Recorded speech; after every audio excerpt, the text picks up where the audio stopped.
Okay, hello and welcome to part 5 of our MLO tutorial. So in this part, I want to cover decals and some Vertex painting. So let's dive straight into it. We can start off with Vertex colors. So I'm going to switch into solid view. First enable screencast keys. Now switch to solid view and you see it is green. It is green because I changed color onto attribute. Dun, dun, dun. This is wrong. Color attributes on top, just so we see everything. Right. So if you have multiple color attributes, color 1, color 2, yada yada yada, you can swap in between the colors in here. So for interiors, you want to go in between 0.2 to 0.4 green.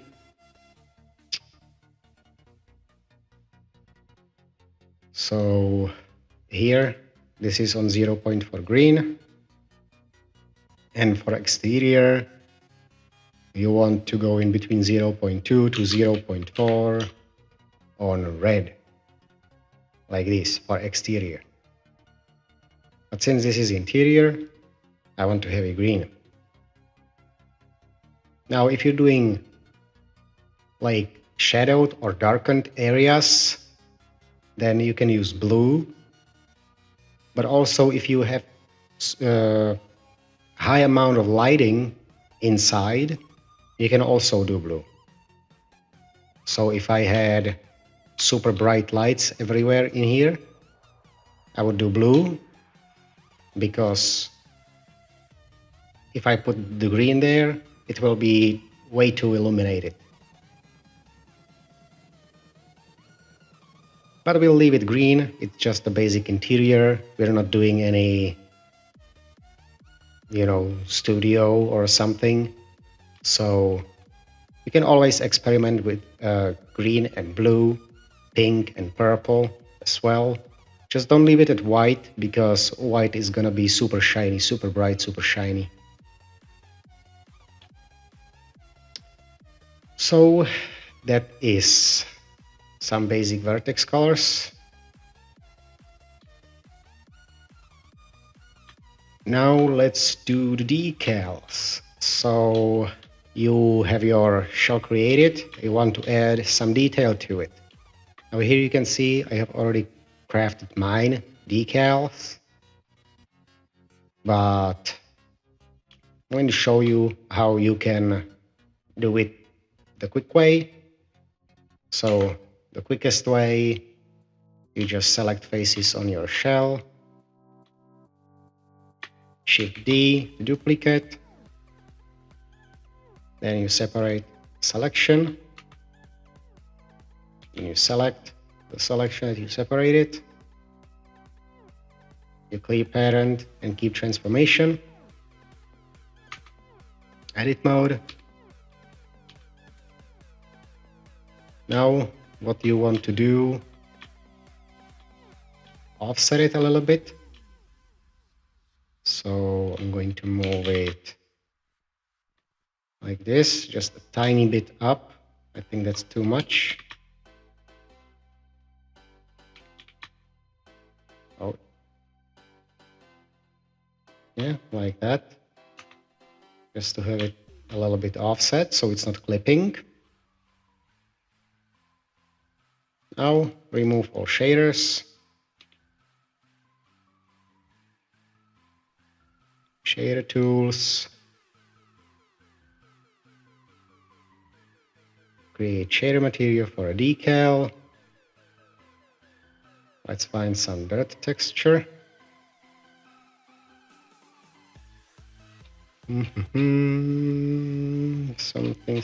Something. This one, right? It's not exactly dirt, it's something else, but it's okay. Immediately I'm going to embed so I don't forget. Rename instead of shell to dirt or decal or whatever you want to, just so it's organized. And yeah, now the vertex colors for it. So for decals, the vertex color would be brown. You don't need to have the exact same values as I do. It just needs to be brown. Something in between orange and red. I'm going to paint it. And now the next step, because you don't want to leave it like this, right? You want just pieces of it. So you hop into Vertex Paint. And here you change from Mix to Erase Alpha. I'm going to decrease the strength of the brush. And then I can start raising alpha. But you see it's not doing anything. And now you wonder why. Well, it's a vertex painting. Of course, it's not going to do anything if there is no vertice, right? So just to quickly, since this is just a rectangle, I can do limited dissolve, subdivide, increase the subdivision surface. Let's put it on 9. Don't do too much, because then you're gonna be having too complex geometry and it will create more problems than you want. Right? And now, if I hop back into Vertex Paint, I am on Erase Alpha, and I start erasing. You see, now it paints.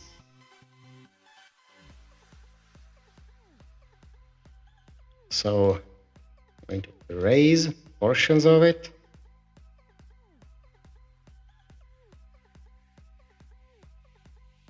Like that. Here. Okay, now let's say, oh, but I want that here. Okay, add alpha, and same process, but in reverse. And that's it, nothing else to it. Okay, and when you're done, Control A, all transforms. And when you're going to be converting to drawable, do not put a collision on there, just convert to drawable, send it to selection. And you have your dirt drawable. Simple as that. It doesn't need to be just floor, you can duplicate it with walls, with everything. Just remember, always offset the face from the actual wall, otherwise it's going to be clipping. You don't want the texture to be clipping, you want it on the surface. Okay, so that's for decals. Now, of course, all the decals and everything that you create, you add into your archetypes as base. And then if you have it already positioned, we do because we apply transforms, so the transforms are the same as for our shell. Then you go under your collision, entities, and you add it as an entity. Now here, if you have updated solums, here are these arrows, sync selection. Do make sure you disable them. I'm not sure why it was added, but it's just making people confused. So make sure you have these arrows disabled. Otherwise, whatever you click in here will automatically select in here, and whatever you select in here will automatically select in here. So let's say you click on collision, you go into entities. See, I have it enabled now. I click on collision, it's highlighting collision.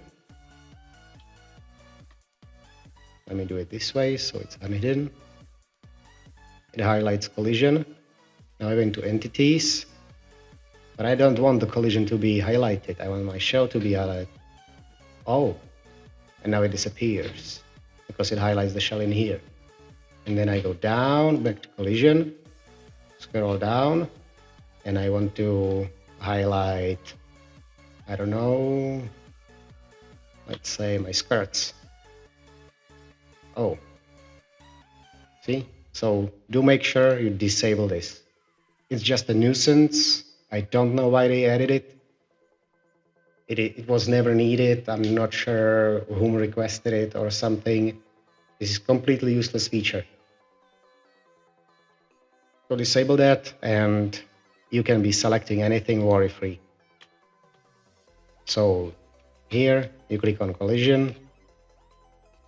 Here you click on skirts. Your collision is still selected in here, so you can add your skirts, your shell, your dirt, anything into your archetype as an entity. Now, as for the dirt would belong into, I already have my shop dirt, static entity flag, nothing else, and here into room main, because my, hold on, let me unhide it, because my shop dirt model is only for the main room. Right? So if I had to create another dirt model in here, that would be office dirt. But I'm not doing anything in here right now, so I don't need to create dirt for it. And also, again, do be checking your transforms, because I saw way too many people not double checking transforms. Be checking that your transforms are correct. Do be checking that you have only UV map 0, not UV map, because if you have this there, then it's not going to load. So make sure you have only UV map 0, color 1, or if it needs more than one UV map, then UV map 0, and the other UV map would be UV map 1. And same for color. Color 1, it starts at 1, not at 0. And then color 2, 3, 4. But in most applications, you're going to be using color 1, sometimes color 2.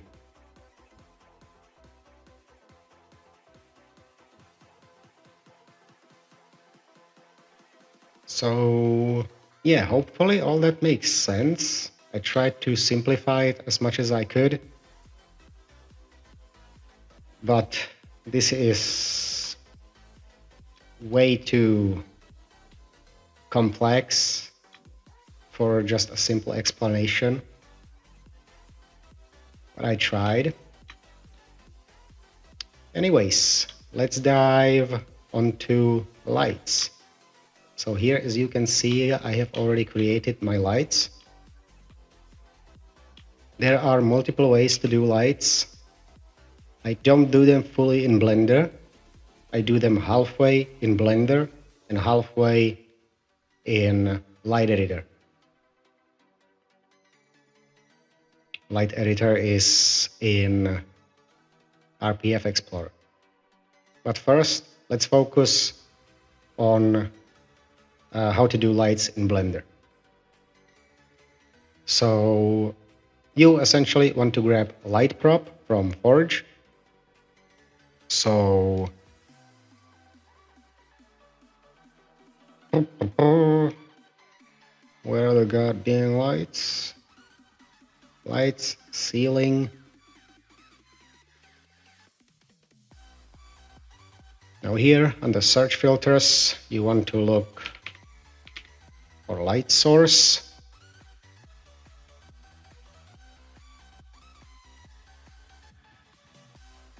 And you know that these lights should have some form of light source. So you find the one you fancy.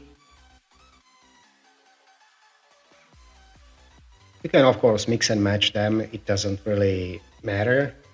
So if you, let's say, if you want bright intense light from this one, but you want to use a different shape, that you can do as well. You just reparent the lights onto a different lighting, a different light source. But let's stick to the simple part.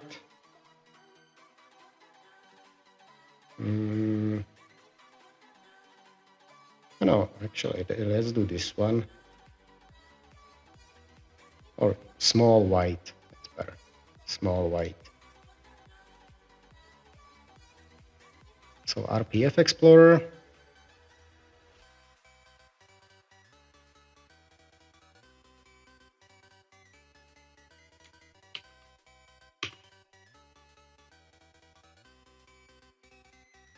Small white lamp. It is lighting up. You can check for lights if you hop into the light editor in here, which is right here, light editor. And you see it has a spotlight and a capsule light. Very simple, very basic. Right, so export as XML.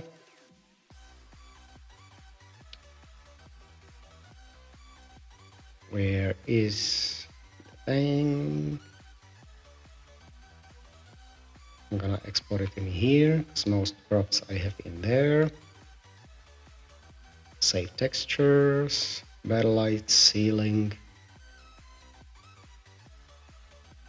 No, so create a new folder. Okay.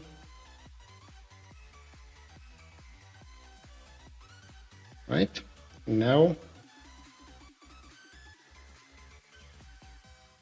I'm going to hide my lights and the dirt. New collection, lights.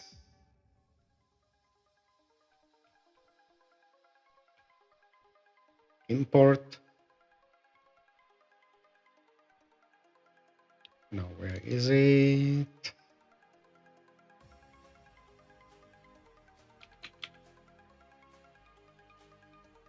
Small white. Okay. Down here we have our small white lamp and its collision. You see, it's the same as I was using. It's just this is a small one. So I'm going to hide shell and base. We're working just with this, and we want to work with it in the center of our viewport, nowhere else. So first thing you do, you rename it.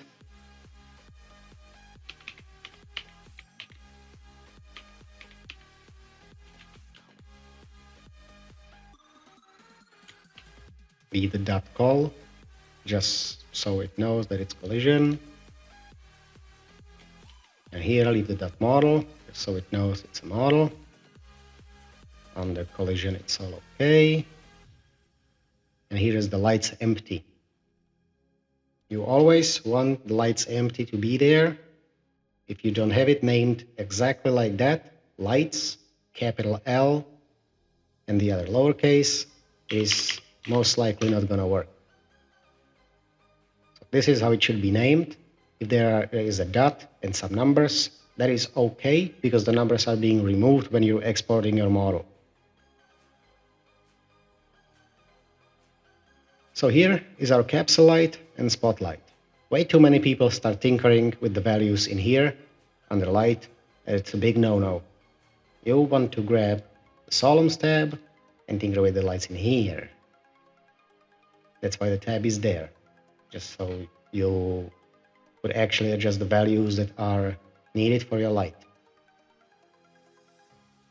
So here I'm going to enable extras to see the cones and all of this stuff. Now with the intensity, for the capsule light, this is only to illuminate the prop and small area around the prop. the actual spotlight is what's illuminating everything below the light, what it's basically pointing on.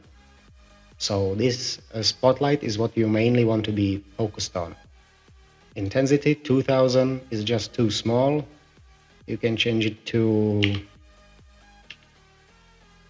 16,000. Now the fall off, you see the orange thingy right here going up and down. So that's how far the light's gonna basically fall. I'm going to leave it at 6. Now fall off exponent. So the light will be fading in between these two, in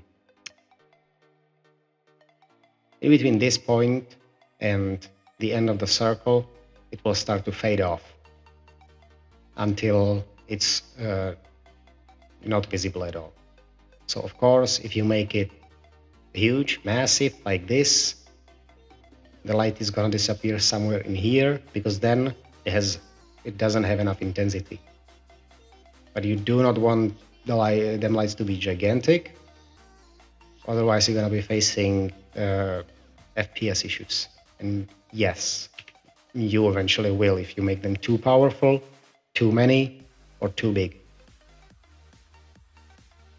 Now cone outer angle, that's for the cone.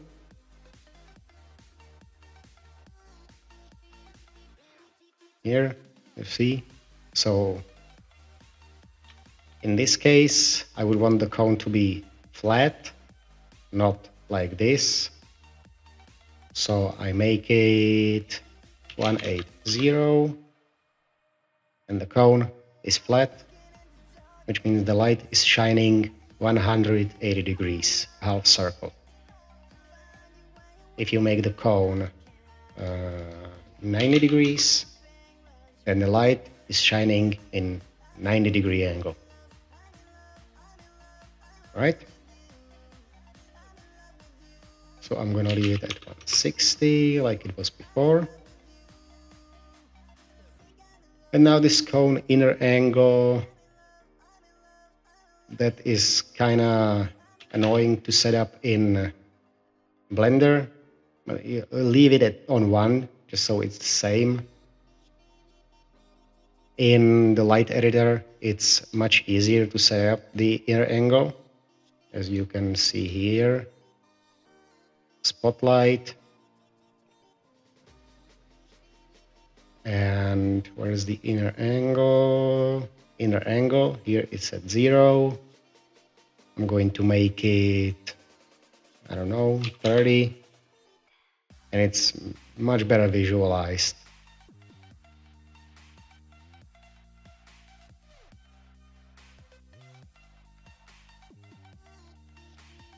So if I set the inner angle to 30, it means the most intensity is in this portion of the cone, and it's fading off to here.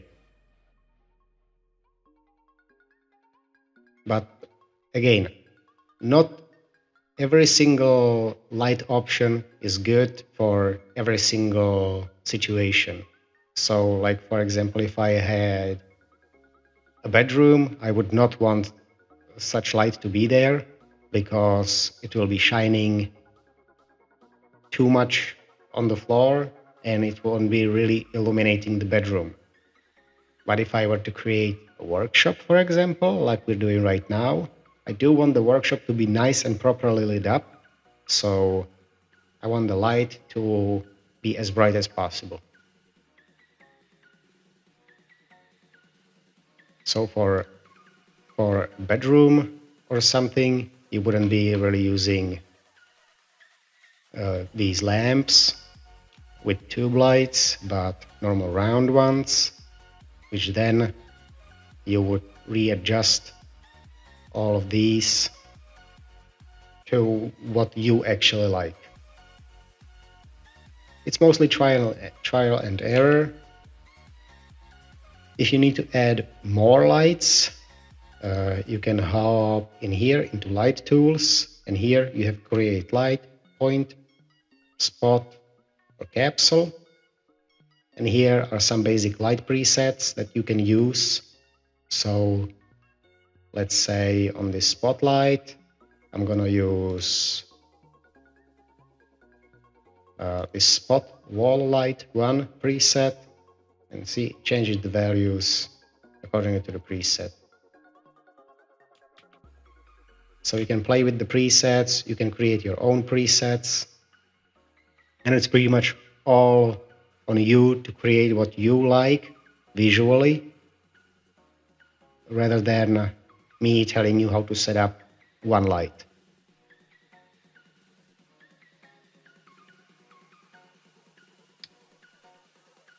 Now, volume properties. I hate using volume.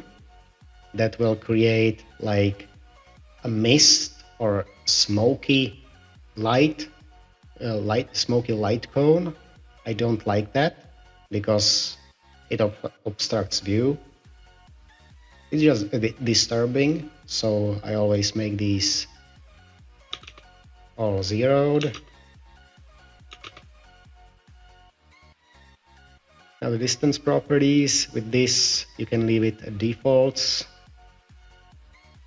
Culling plane, that is mainly for this light, because it would be sometimes it shines through the floor. If you make the floor or a wall thick enough, it won't be going through.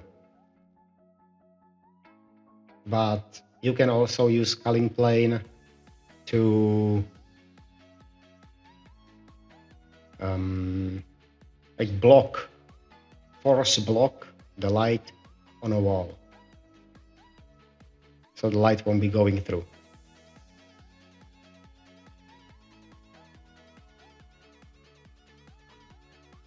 And Corona, I hate Corona. It's unrealistic. Corona is basically right here where you see right now this orange dot. That's where you're gonna see like star, and from that star is the spot where the light starts to shine. And the corona is making it either brighter or it's not there at all. I don't like it because it doesn't look realistic. Like in some cases you want corona, but for this one it's not necessary, and it's like more ugly than anything else. So yeah, that's that. Let me check volume for this one as well. Volume intensity 0, 0, 0, and this 0, 2. Right, now flags. If you want to use the culling plane, you need to have enable culling plane. Enable culling plane flag. And now as the flags go, most of them you don't need to worry about. But for this, since this is just to illuminate the prop, because the cone, the spotlight is shining down, not up, but I want the prop to be illuminated so it looks realistic, because in real life, if you have a tube light, it's not really shining one direction, right? It's shining all directions basically. So in here,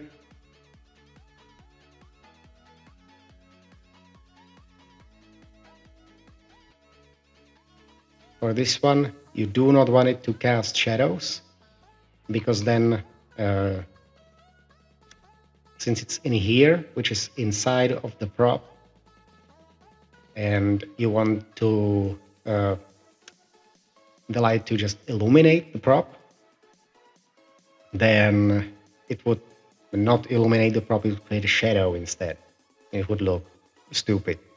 So if you are using any kind of light as a support light to light only a certain area that you want illuminated, not a room, but only certain area, like a light bulb or the light itself, like I have here, then you do not want to use cast shadows. Not in reflection, that's also good, so it's not rendering in reflection, and that's it. Then time flags, of course, I always enable the whole day and night because I want the light to be shining all the time. And flags as for the spotlight, of course, not in reflection is not supposed to be enabled. We don't have a culling plane. We want only to cast static shadows. You can enable all three of these. It's not really necessary. You can just cast static shadows. And I want to disable draw volume because, like I said, the volume is making the light like misty and I don't like it.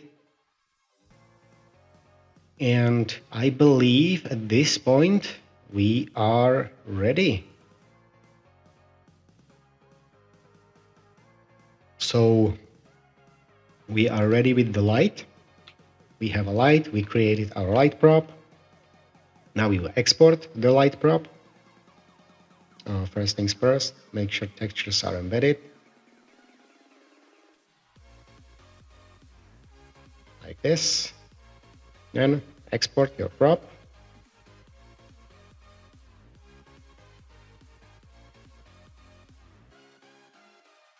And now when we export it,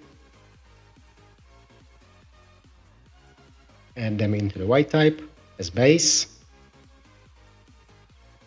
Now we have our lamp in here, so static. And in Archtype, do check that you have your physics dictionary and texture dictionary. If not, copy the name and paste it in here, and then don't forget to check again that you embedded all the textures.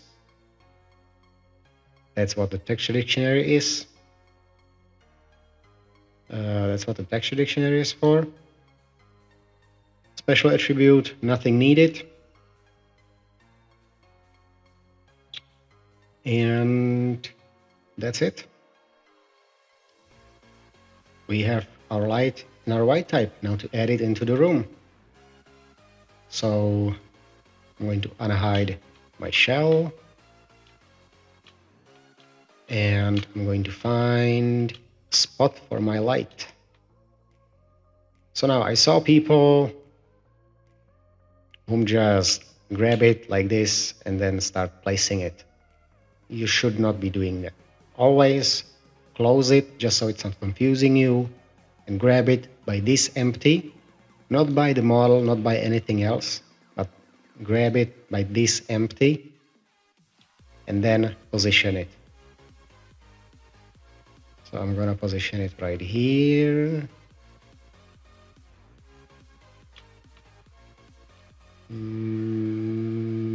Yep, right here.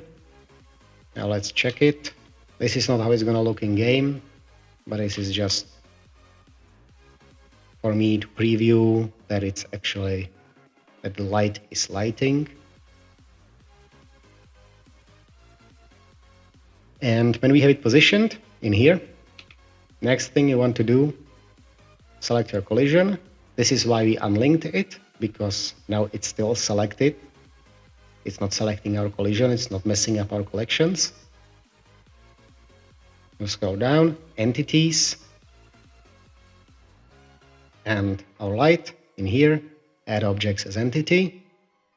This is my main room, so I want to change room to main. Entity flags, static entity. All right. And now we have lights. Now if you export your white type and you load it in CodeWalker, the light's gonna be there. So let me quickly do some adjustments because I already have lights everywhere. I'm going to leave this one here to just show you how things are added. And yeah, see you in CodeWalker. Right. So here we are. Yeah, here, as you can see, our mini light is loaded in. It does have its light embedded. Mine are blue. This one was white. This still on the emissive shader, but has no light onto it, so don't have to worry about that. But all of these do have light. You can see it's not really shining on the floor in here, but yet again, it's still not in game. Right. So yeah, that's lights. Now, how to add props into the interior. We'll go over it real quick. So we go on to Forge, find ourselves a prop. When I look for props, I always look for props with embedded collision, just to be sure that it does have a collision, because some props are without collision, because they have collision in a separate file. So let's search for something in here.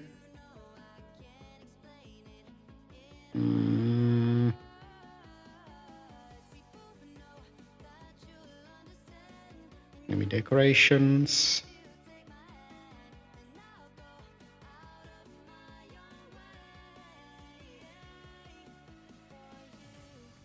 No. Gonna be a computer.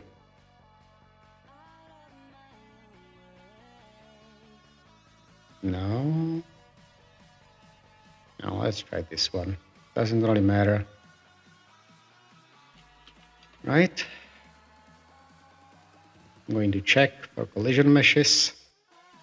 It does have a collision. Perfect. So no exporting, no nothing. All you need to do, you go into your project, you navigate yourself into your white type, into your MLO, rooms, and let's put this in the office. So room office, add entity. I'm gonna paste the name, reposition it like this.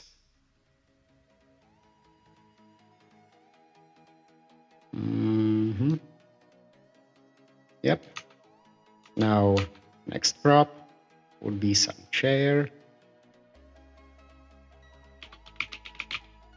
Avenger, I like this chair.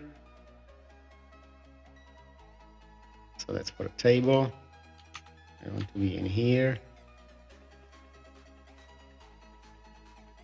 Avenger chair. Add entity. Okay.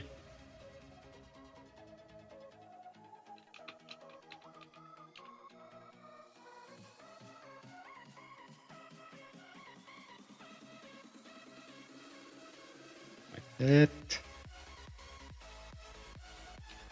So that's a chair. Let's try to find some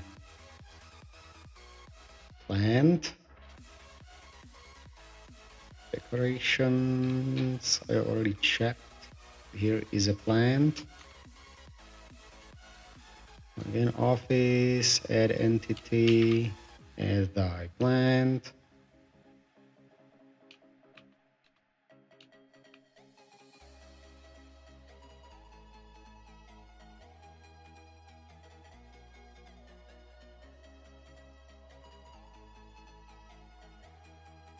right?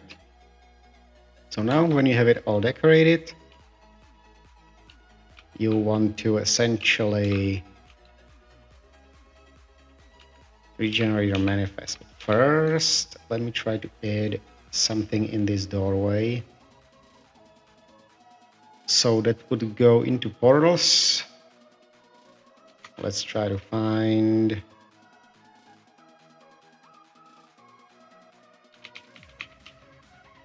curtain.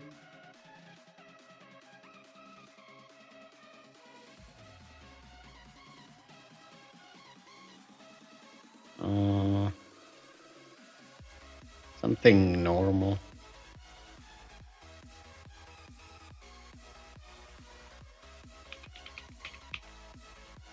No. Shit.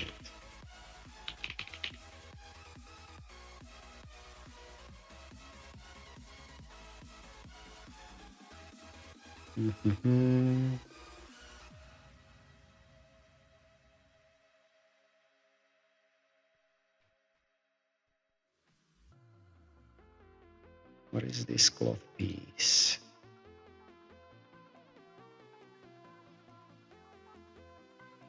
Let me see. It even has physics. It's a YFT, so it should.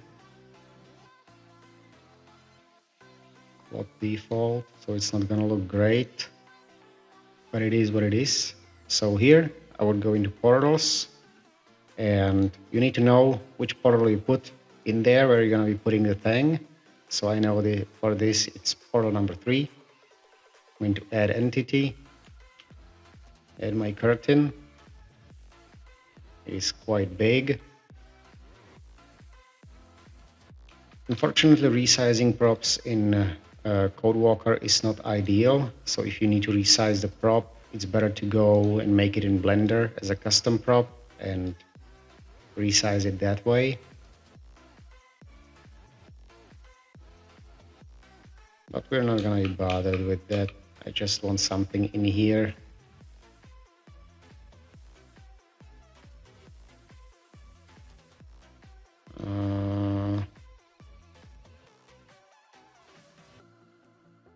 Yeah, I'll put it like this.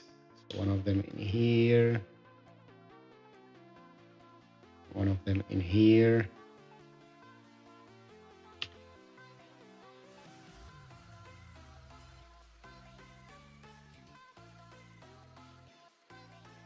Right. So it's symmetrical.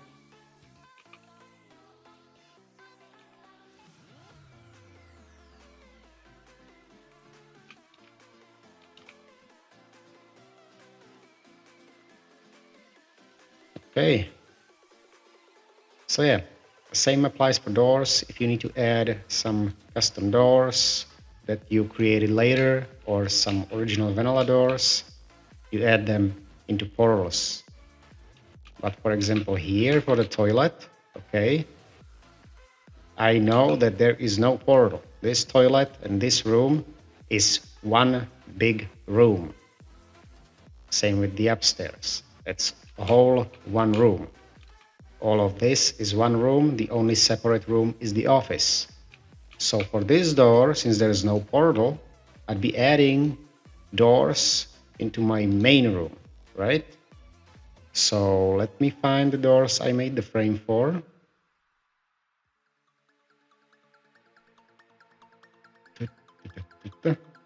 Toilet. Oh, fucking porch. Is it gonna search today or tomorrow?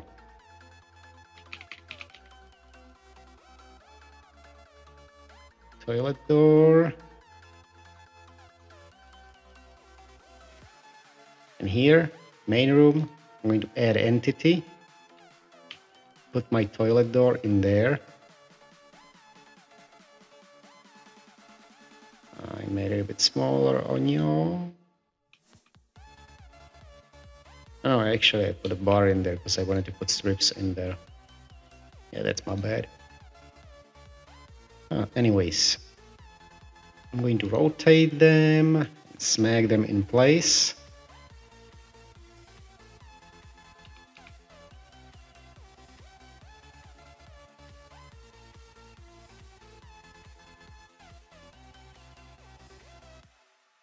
All right, so this door would go into a room because it's all one room.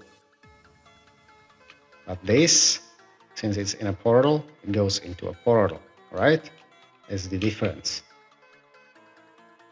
Now, when you're ready with everything, you have all things set up, you go and actually I can save it. So first, let's save, reload, just to verify that everything was added. Yes, doors are here. Yes, strips are here. Yes, our light is here. So now I'm going to Tools, Manifest Generator, Generate Manifest, save it, replace the old one. And now we're done. So if I close it, we can boot up the server and check it in game.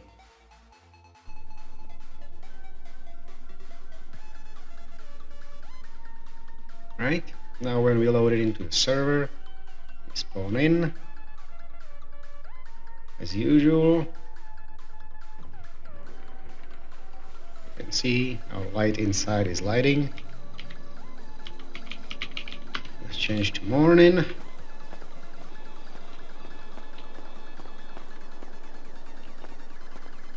Here you see our light is in here, shining white. My lights are shining blue. These two are disabled, so it's not interfering with this one. Here's our doors, the bathroom.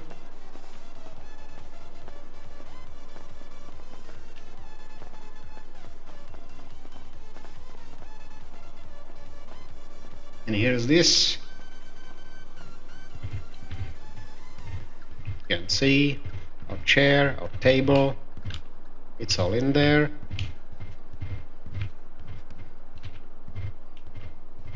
And everything works as it should.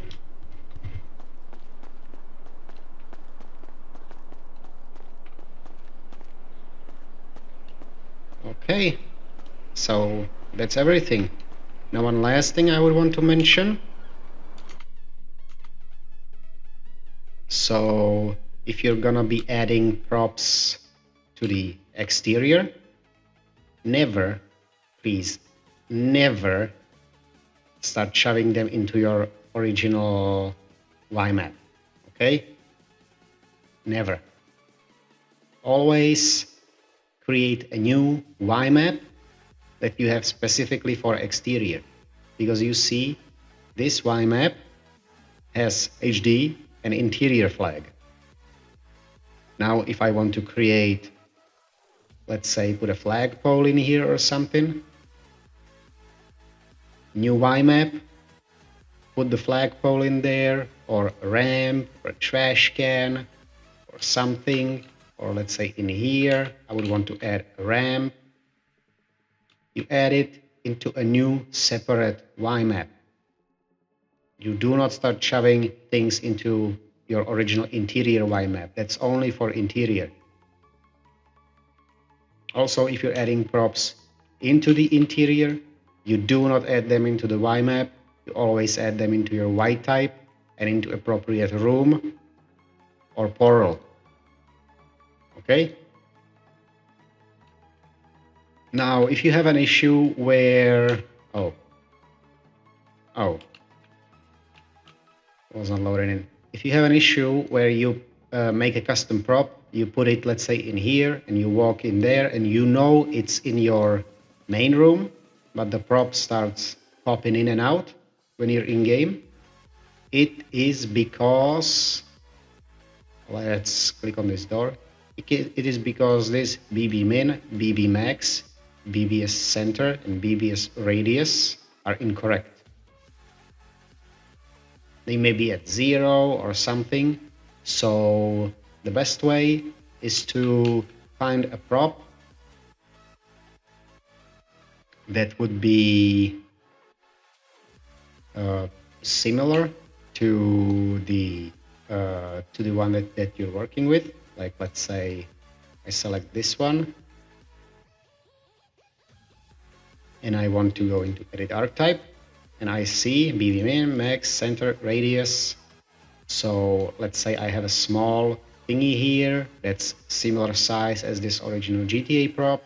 So you can just copy BB min, copy BB max, BBS center, and BBS radius, and you put it onto your custom prop that's popping in and out.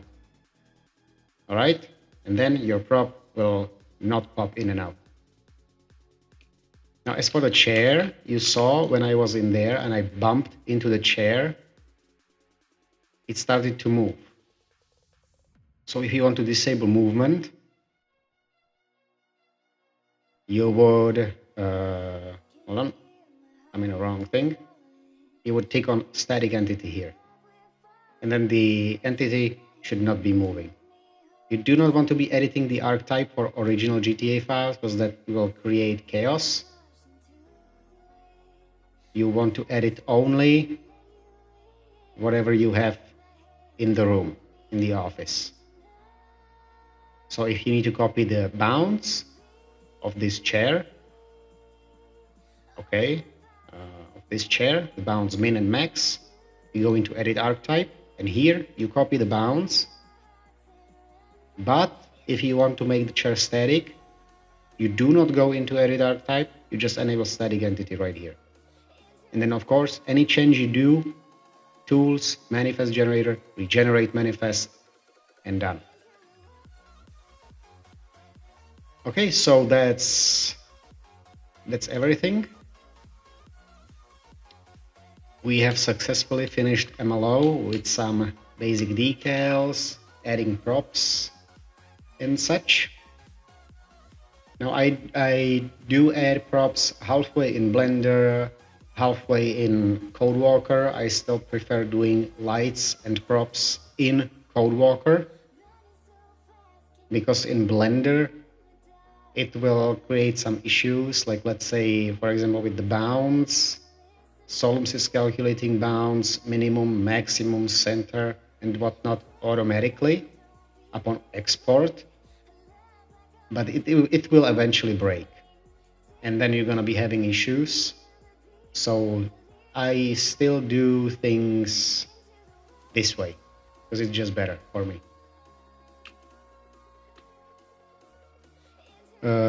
So yeah, that's everything covered. So our MLO is finished, and that's it. Last thing, let's check it during the night. It has nice intensity, I like it.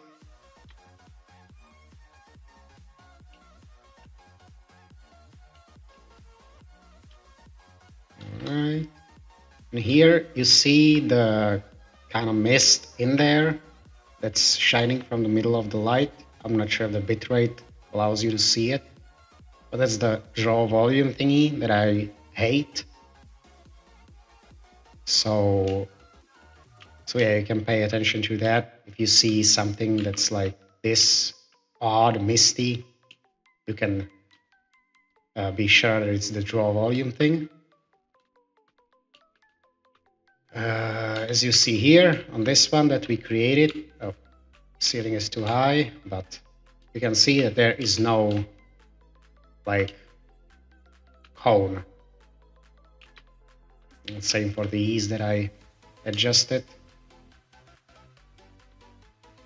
There is no cone, so there's no corona and no volume. But on this one, it's still there. Okay, so our MLO is finished. Everything is ready. You know the basics. Now the next thing I want to be covering are the cloth physics, and when I'm done with the cloth physics, I will be covering all these steps that we made, but more in detail. So it's not going to be beginner friendly. It's going to be more advanced. Because there's still much more to the vertex colors and all that other stuff, especially to lights. I'll show you how to do some tricks with lights and stuff, just so you'd know. Because if I go in here, for example, I have normal light here and there, and then there's also light down around my ankles that's lighting up the room from the bottom to top. It's not casting my shadow on there, but it's casting shadow for the props, as you can see. My shadow is being cast only from my spotlights right here.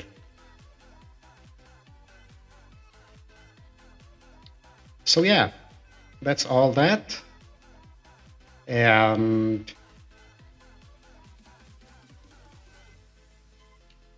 oh yeah, about the vertex colors, here you see I left the bottom of the stairs black.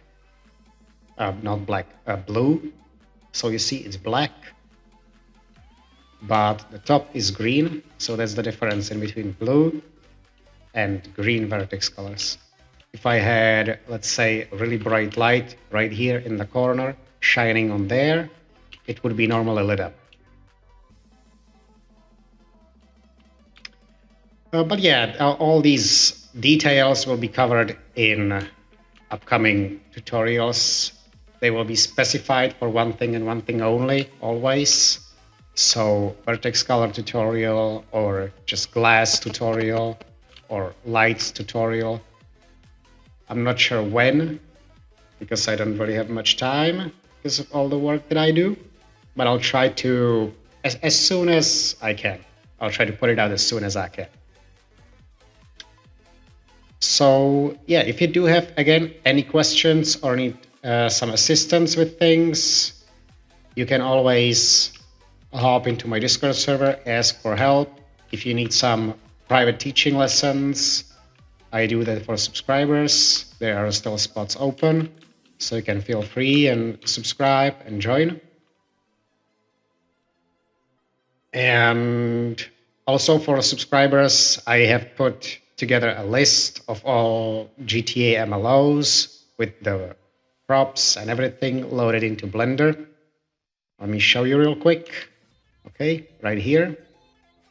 And all of these have all textures and all props in its own specific file. It's all for subscribers currently. I may make it for everybody when things are start going better and more people are in.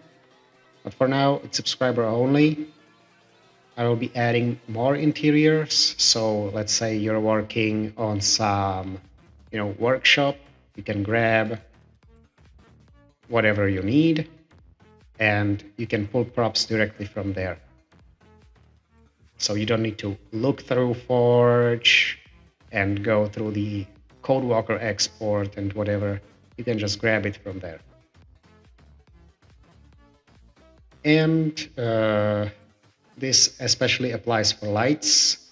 So if you're going to be doing some warehouse or workshop lights, you can load up this in Blender.